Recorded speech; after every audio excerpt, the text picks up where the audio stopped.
আমাদের যে গণভবন আছে এই গণভবন কখনোই আসলে এর যে নাম গণভবন গণর ভবন হয়ে উঠতে পারেনি।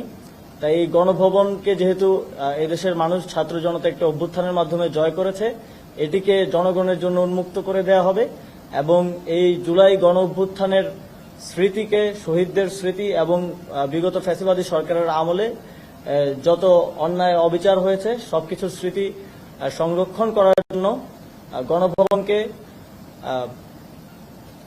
জুলাই গণ অভ্যুত্থান স্মৃতি জাদুঘর হিসেবে প্রতিষ্ঠা করা হবে এবং খুব দ্রুতই এটা নিয়ে কার্যক্রম শুরু হবে। গণভবন যেই অবস্থায় আছে, জনগণ যেভাবে এটিকে অধিকার করেছে, এটিকে বিজয় করেছে, ঠিক সেই অবস্থাতেই রাখা হবে। এর মধ্যে ভেতরে আমরা একটি জাদুঘর প্রতিষ্ঠা করব যাতে এই অভ্যুত্থানের স্মৃতি সংরক্ষিত থাকে। এ বিষয়ে আজকের উপদেষ্টা পরিষদের যেই বৈঠক সেখানে সিদ্ধান্ত গৃহীত হয়েছে। আপনাদের কোনো প্রশ্ন থাকলে করতে পারেন।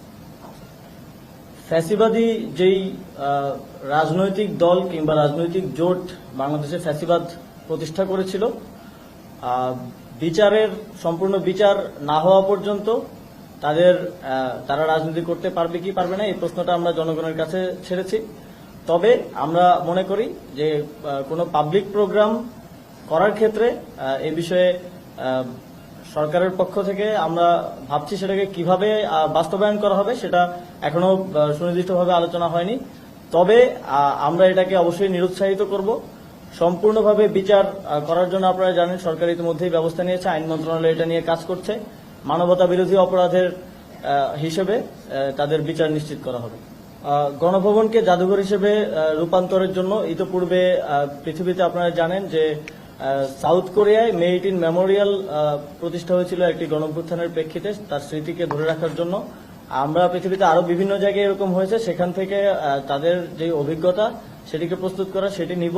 কিভাবে একটি সুন্দর জাদুঘর এবং কিভাবে ফ্যাসিবাদী সময়ের যেই অত্যাচারের যেই স্মৃতি এবং আমাদের শহীদদের স্মৃতি কিভাবে সংরক্ষিত করে একটি সুন্দর জাদুঘর করা যায় এই বিষয়ে খুব দ্রুত দৃশ্যমান পদক্ষেপ নেওয়া হবে এবং গণপূর্ত মন্ত্রণালয় এবং পররাষ্ট্র মন্ত্রণালয় রিভিউ কমিটি মূলত শ্রমিকদের যে শর্ট টার্ম দাবিগুলো আছে যেগুলো খুব দ্রুত বাস্তবায়নযোগ্য এবং সমাধানযোগ্য, এটি শুধুমাত্র আরএমজি নয়, আরএমজি এবং নন আরএমজি সেক্টর থেকেও মালিক পক্ষকে রাখা হবে এবং দুই সেক্টরেরই শ্রমিক নেতৃবৃন্দকে সেই রিভিউ কমিটিতে রাখা হবে।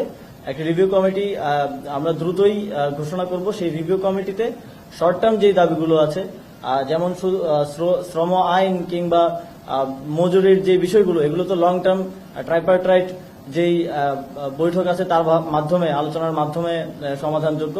যেগুলো খুব দ্রুত সমাধানযোগ্য সেই বিষয়গুলো নিয়ে কাজ করবে এই রিভিউ কমিটি।